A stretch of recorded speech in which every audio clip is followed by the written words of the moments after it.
stress increases the hormone cortisol. And I think cortisol gets a bad rap because we really need it. It's a great hormone to have around. It gives us energy in the mornings, helps us wake up, and we want to be able to appropriately respond to stress when stress happens. But when there's a chronically high cortisol picture, and especially when the body's going through huge transitions, sometimes that alone can be enough to trigger cortisol. So cortisol, that can cause more inflammation in the gut, but in the whole system. And then more inflammation in the gut leads to more of that leaky gut type picture. And then sometimes there can be this chronic gut inflammation that increases another nerdy term called LPS or lipopolysaccharides. And that triggers the immune response. Do you feel like your hormones have turned against you? Trust us, you're not alone. We're Dr. Serena and Dr. Heidi, and on Hormone Heroines, we explore all the root causes that are behind hormone imbalances, and we teach you how to thrive through them. Join us for real talk, expert tips, and even a few laughs. Hello and welcome back to Hormone Heroines. I'm Dr. Heidi. And I'm Dr. Serena, and today we're going to be talking to Dr. Emily Wolbers. She is passionate about bringing mind-body medicine into clinical spaces and placing the mind-body spirit as well as a deserved cornerstone in modern science. Dr. Emily has shared mind-body medicine philosophy on several international platforms and is recognized as a top ND in the United States. She is currently working as a full-time naturopathic doctor in her clinic, QC Natural Health, with a specific focus on gastrointestinal health and the gut-brain connection, which is what we're going to be talking about today, the hormone gut balance and navigating perimenopause from the inside out. So welcome. Thank you so much for having me. I know I love connecting with fellow nerds about hormones and gut health. This is Yep, great. I know. Gut health, and I feel like NDs are a lot of gut health and hormones, and like they go together so much. So, all right, let's dive in because we just want to get right to this because I absolutely love it. We talk about this constantly every day. Can you explain the connection between gut health and hormone balance during perimenopause? Like what's actually happening in the body? Yes, and I love that you talk about it every day because it's so important. And a lot of your listeners might have heard of this word or maybe you talk with your patients about it too, but the estrobolome, like Yep. the Yep. microbiome and how that relates to estrogen specifically. And there's so much to it. There's so much in the microbiome at large, but then even the estrogen and hormone component of the microbiome. And one of the big things that we're seeing is the estrogen especially is modulated via the gut microbiome. And there's a few different enzymes that play into that, a few different stories that we're seeing in the bacteria that is alive within the estrobolome. But there's such a connection between the gut and the hormones, and a lot of it starts in the gut and then expresses in the hormones, which is fascinating. Yes, it is. It is really fascinating, actually. We geek out about it all the time. Yeah, it's one of my favorite topics to encourage people to improve their gut health, to also improve their Mhm. estrogen levels. So, on that note, what are some of the most common gut issues you see in perimenopausal women, and how do they know if their symptoms are gut related versus purely hormonal? Yeah. So, tried and true, the symptom that I see the most often is bloating. Mhm. And that one can be tricky because it has so many ways that it could start. Like, it might be purely a gut issue, but I often see it happen around that perimenopause time, and then especially in menopause. And Mhm. when that happens, I think, okay, there's got to be a hormonal component. So we take a look. But bloating is definitely the biggest one I see. And then also stool changes, whether it's leaning towards constipation that used to not be there, or leaning towards loose stool and diarrhea when that is new as well. So I always think gut first because that's just where my brain goes. But because the gut and the hormones are so intimately connected, oftentimes it is a both and. Mhm. Do you notice any like specific patterns around bloating? I feel like one that I've noticed when it's more of a hormonal issue versus a food issue or a gut issue specifically is bloating when we haven't really eaten anything, or like bloating first thing in the morning. Yes, and, that seems like the most unfair thing. Like, I haven't eaten anything and I'm already bloated. I do see that quite a bit. Mm-hmm. And that is a good tip of, oh, if there's bloating, but there's no food in your belly and you just woke up, then it's probably not from food. It's probably not just from a digestion, stomach, intestine standpoint alone. And that could be a good Right. tip, like, oh, there might be something hormonally happening here. Yeah, definitely. I mean, I know, so you're an ND, you went to the same school we did. We actually had crossover and didn't realize it. So, we're really taught about root causes, and I know root causes is huge for you as well. Can you talk about, finding the root cause and just instead of just like treating the symptoms, like what are the underlying gut imbalances that can worsen perimenopause symptoms like mood swings, weight gain, the bloating, the fatigue, all of those kinds of things? What kind of things do you look for and see a lot? Yeah. And so with root cause, I always like to test rather than guess. And a lot of times the symptoms can give us clues. But I think Mhm. that's one of the wonderful things about this work that we do with naturopathic care, or even just having longer pockets of time with patients, is that we really get to talk with them about all of their symptoms. I Mhm. want to hear everything. I want to hear all the digestion things. How's your relationship with food? How do you feel hormonally? How's your sex drive? How's your sleep? Like, let's talk about all of it.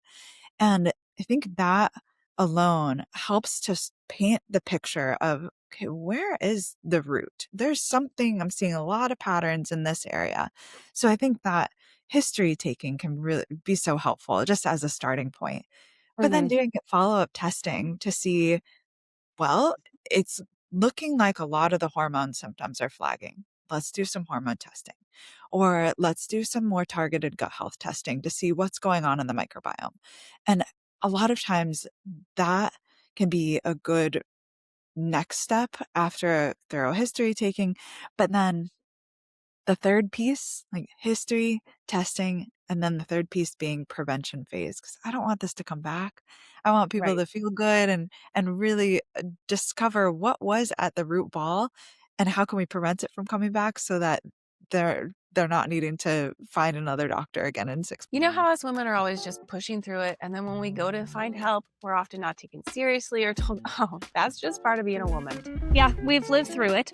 Prioritizing everybody else and then our own health falls to the wayside. That's why we started Blossoming Longevity, by women, for women. We created programs that meet women where they are, addressing the root causes and all of the struggles that come with every stage of life. Like our Vitality program, it reconnects you with your youth and your life so that you can thrive through the years. And with Clarity, we go beyond the skin to restore your health, clear your complexion so you can feel radiant from the inside out. With our Silhouette program, we help you reclaim your strength, optimize your metabolism and your body composition so that you can feel great in your body again. And with Harmony, we help you rebalance your hormones to heal from within so you can feel vibrant and ready to take on the world. That is why it's time to stop settling and start flourishing. Visit blossominglongevity.com today.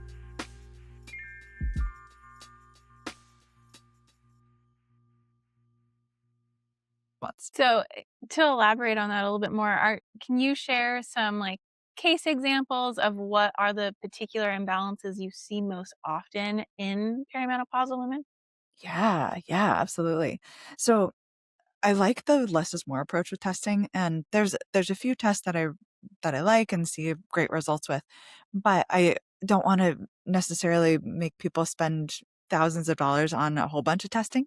Mhm. So I'm curious about microbiome, and often we'll do a microbiome test, and there's actually 6 specific families of bacteria that I look for if it's a estrogen component, or if somebody is giving symptoms that are gut and hormone at the same time. I think it's helpful because a lot of people get these tests done and who knows what they mean? Like, there's so Mhm. much information on there. So Escherichia coli is very much involved with that estrobolome, that estrogen and the microbiome. And a lot of people look at that and they're like, isn't E. coli bad? But no, that one's good. That one's part of the normal flora. So that one, the Enterobacteriaceae family, Mhm. Bacteroides and Firmicutes, and Mhm. then Proteobacteria and Actinobacteria. So those 6, those ones are so, so helpful, and I really like to dial in on those ones. Akkermansia is also a helpful one too. It can be especially helpful for leaky gut, but Mhm. it does have some hormonal component too, because we're seeing that uh, progesterone more specifically can play a part with the Akkermansia. Mhm. So those are the ones that I look for. Nice. And do you typically see those dropping or increasing in perimenopause? Yeah, so it kind of depends. And that's a really good question. So with Akkermansia, with all of these, it depends a little bit, but with Akkermansia, usually if it's low, that can mean more of a leaky gut type picture. And so that's one of the things where if I'm seeing that, I want to start at the gut first to heal up that binding, and then that can help with the hormone production. And usually with estrogen loss, that can be a common pattern. So interesting to see, but it can also be too high or too elevated in other cases where it's more just broad inflammation. I know we talk to our patients about, we do a lot of microbiome testing too, and we talk to patients about it, and they're like, so if this is high, then this is what's going on. And it's like, no, not necessarily, because it kind of depends on if this one's high also, or this one's low, or this one's low and this one's high. And it's like it's a whole picture, and it's all about the balance of all of them. And it's yeah, it's really hard Right. to explain sometimes, especially in like a half-hour visit where you're trying to explain the whole thing. Totally. And it's the whole versus the sum of the parts. And I think Mhm. naturopaths do that really well, where it's like, wait a second, let's look at the whole thing. Let's do the whole herb rather than the isolated constituent or something like this. But Yeah. you hit the nail on the head. It depends on the whole picture. But I tend to see Akkermansia being low, and I tend to see Bacteroides and Firmicutes being high. But the most important part with that one is the ratio between the two of them. So Mhm. keeping that in the whole picture view too. Yeah. I also, I feel like I see a lot of decrease in our butyrate producers during that time. Mhm. So that's You're a talking about mine, aren't you? Yeah, not just we yours. did a microbiome test on me, when I started perimenopause, so I'm usually the dummy for all of the testing and the treatments and But it It's has been funny to me. common where I start to see the antimicrobial that make more butyrate start to decrease in perimenopause. I see that as a really Mhm. common pattern over and over again. Yeah, absolutely. Which then leads to the more of that leaky gut picture too, because then you're not getting your butyrate. But um, on that note of how things can impact the gut, let's talk about stress and Mm, its impact on gut health and hormone balance during this transition. it's my favorite topic. Mind body connection. So, as you know, stress increases the hormone cortisol. Mhm. And I think cortisol gets a bad rap because we really need it. It's a great hormone to have around. It gives us energy in the mornings, helps us wake up, and we want to be able to appropriately respond to stress when stress happens. But when there's a chronically high cortisol picture, and especially when the body's going through huge transitions, sometimes that alone can be enough to trigger cortisol. So Mhm. cortisol, that can cause more inflammation in the gut, but in the whole system. And then more inflammation in the gut leads to more of that leaky gut type picture. And then sometimes there can be this chronic gut inflammation that increases another nerdy term called LPS or lipopolysaccharides, and that triggers the immune response, so that the immune system gets involved.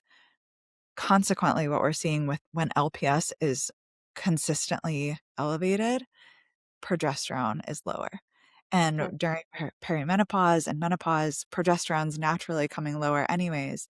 So if we have this stress response and chronic inflammation on top of that, it's just fuel to a fire, and it decreases progesterone even more, which unfortunately feeds into the vicious cycle because progesterone is so good for soothing anxiety and helping with sleep. So it can really get to be this feedback loop that's unfortunate, but we can start by nipping in the bud by decreasing stress, decreasing cortisol, decreasing inflammation. Or maybe even a better way to say that is modulate stress and modulate cortisol, modulate inflammation. Do you have any specifics that like our listeners could take away for how to eliminate stress or modulate stress a little bit better? Because I know we know what we say and we know what we tell patients, but like we're terrible at it. Just We FYI, try. we try, but we're terrible because we run 3 businesses and we're moms and like all the things. So, do you have any like just quick little things? Because I know this is kind of, not where we were going at first, but I'd love to hear your thought on what somebody can do every day or something small that somebody can do to help modulate the stress. Yes. Yes. And truly there are so many things that you can do that alone can be overwhelming of like, Yeah. oh, I've got all of these stress things that I should be doing. And then it becomes this list of, well, I don't do my exercises, my XYZ, but some very simple, very jovial things that I'd recommend for people is to get singing. Like sing in the shower, sing in the car, sing while you're making your breakfast, or even if you're stressed out, just sing, I'm so stressed. Because that alone triggers the gut and the brain to shift signals. And it strengthens the vagus nerve, which is our long cranial nerve, starts in the brain, it goes all the way down to the gut. And that act of engaging the vocal cords in this like silly way shifts the body and the nervous system from sympathetic, like fight or flight, into that rest and digest mode. And so I that love would that. be I love that one. I could do that That one. yeah. We're going to be singing at work. And like, I'm so frustrated. I feel like I have done that instinctively without realizing all those different connections that you just listed. Because when it gets to be the end of the day, when I'm like trying to get through chart, I start singing Oh, to that's true. myself. You do. I do. Yeah. She'll sing her really? chart sometimes. It's kind of Mhm. funny. Yeah. That's a genius. You were just Yeah. intuited that. I feel so validated right now. I thought I was just like stimming a little bit. But Yeah. now I'm like, no, I'm calming myself down. That's hilarious. I love it. Okay. Well, let's get back on track.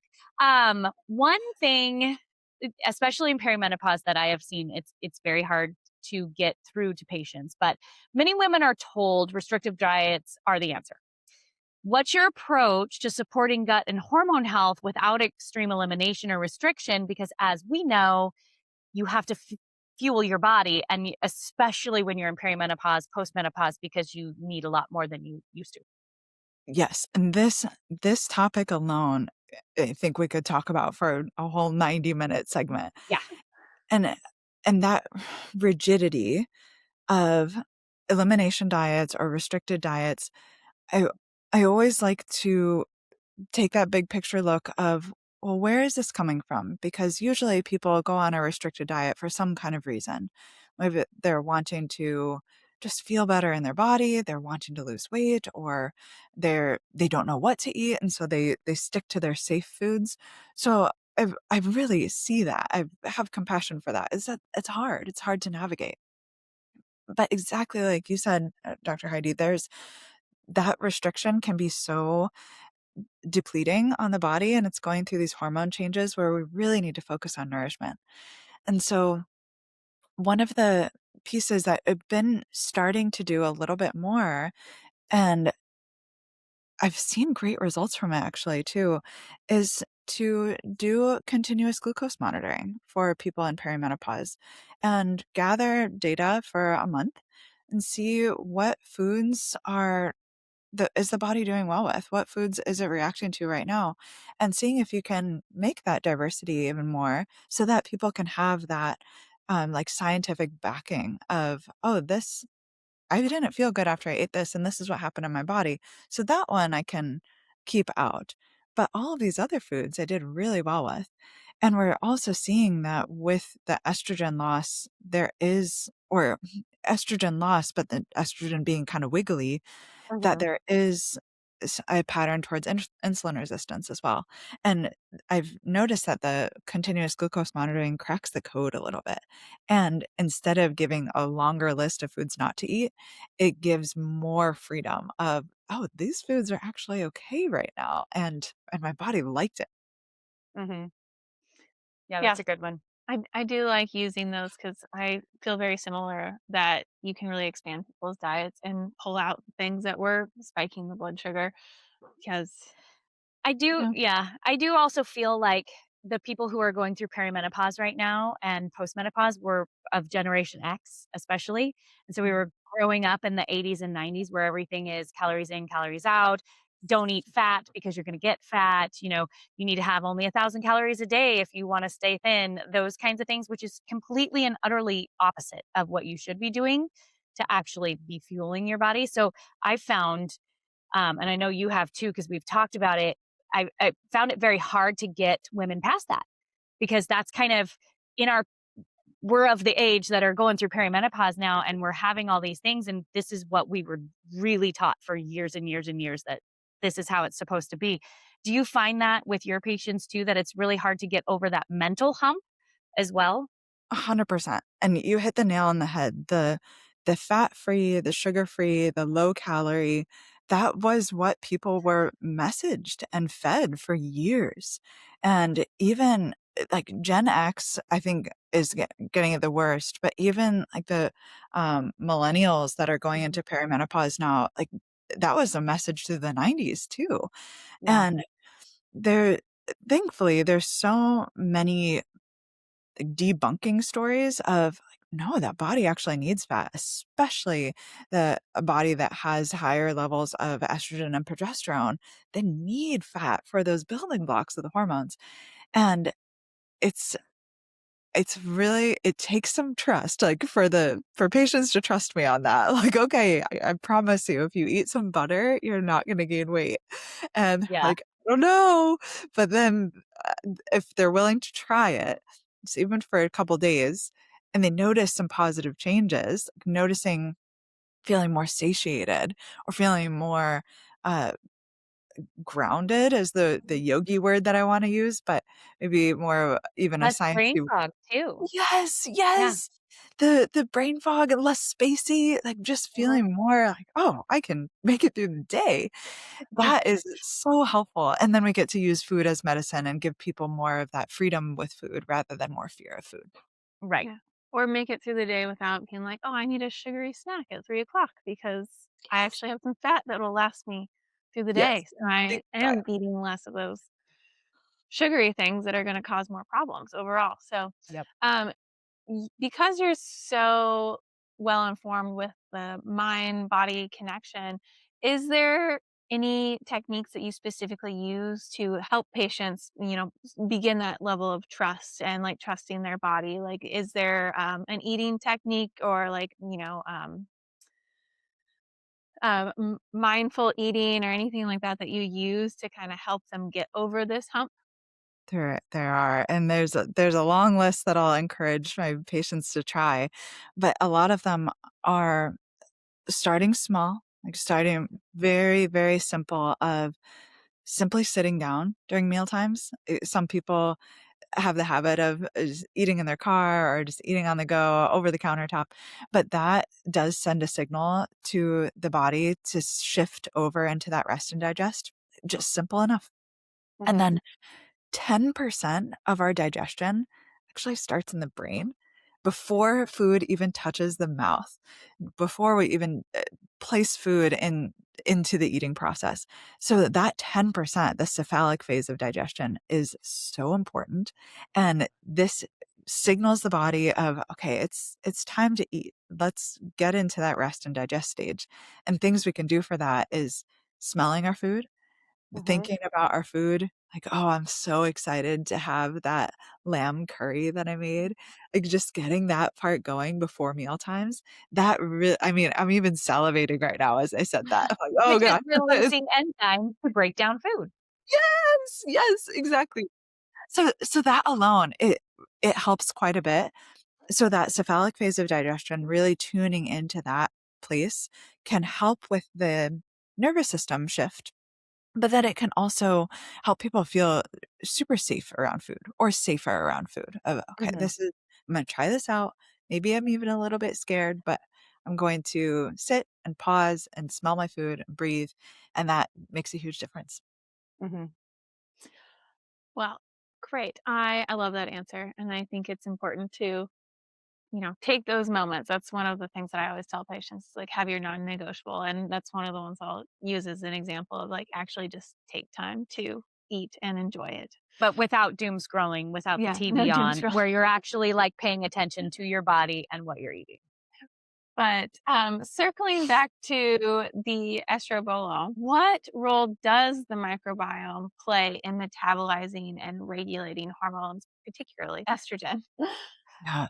So there's one more just nerdy word that I want to share. And it's, again, some of your listeners might already know this, but there's an enzyme called beta glucuronidase. Mhm. And this is a big one. This is like one of the important ones, especially for the estrobolome and the way that the gut microbiome and estrogen move together.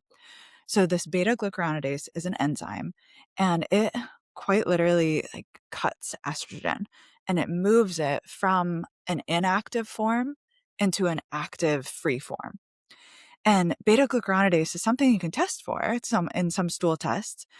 And if there's low beta glucuronidase, that often leads to there being less estrogen circulating around. So less of that active and free estrogen. And people can have symptoms of low estrogen states like hot flashes in menopause Mhm. or perimenopause. That can often be related to that beta glucuronidase enzyme.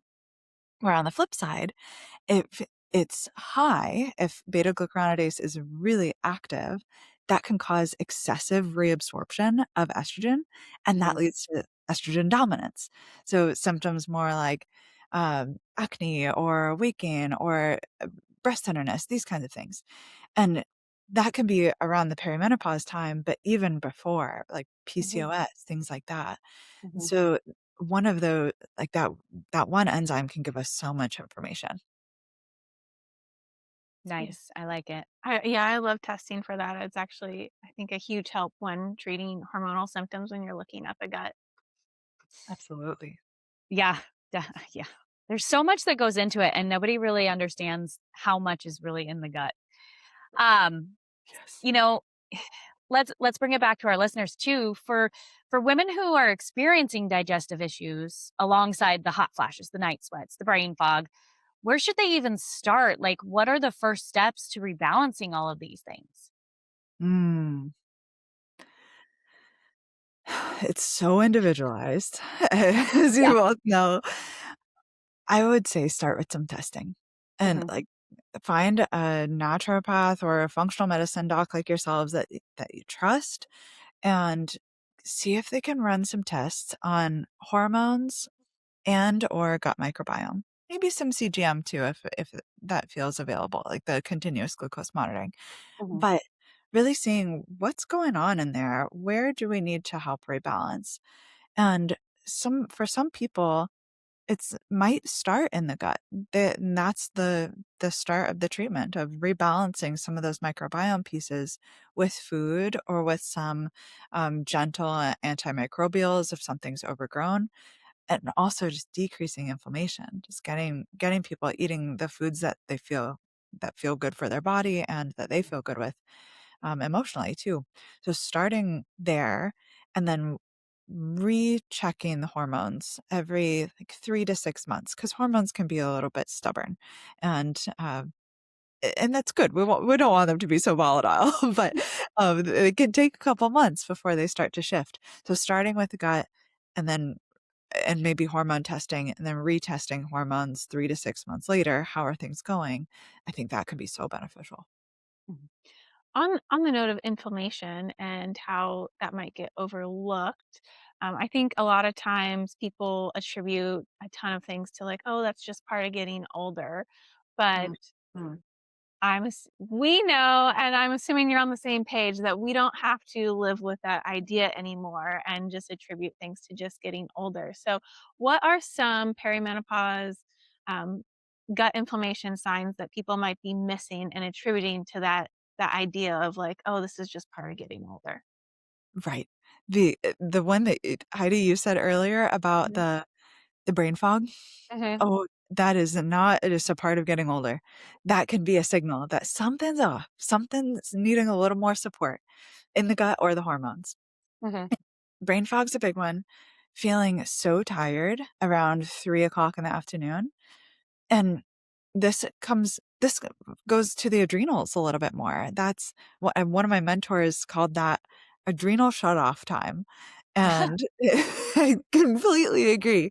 But Yeah. with, like, menopause and perimenopause, this, maybe you 2, experience this at NUNM too, but I remember Dr. Kimberly Winstar saying this in her lectures of the whole let's say a typical life from age 0 to age 50 for somebody who might be going through menopause is, okay, you have your adolescence and your young adult years, and then you start your career and start family, and all of a sudden for these 30 years you're taking care of so many people.